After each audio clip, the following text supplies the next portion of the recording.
Hi, I am Dr. Eva Porras, and I will take you on a three-part journey into the financial world that will help you learn the process of going public and how to benefit from it.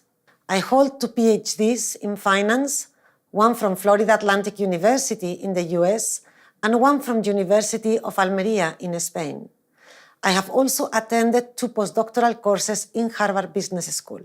With reference to academia, my working experience includes 8 years at the IE School, the Instituto de Empresa in Madrid, Spain, where I held the position of Director of the Master Programs in Finance. Currently, I am a member of the investment committees and the policy subcommittees of Sonta International Foundation and Sonta International in the USA.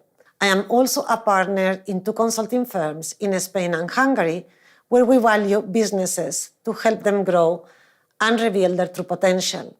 Now, let us build your knowledge so you can later put it into practice. Our first topic is Introduction to IPOs. Here we will talk about the history and framework of IPOs, what are IPOs all about, we provide some background to IPOs, we list advantages and disadvantages of going public, and we also talk about investing in IPOs.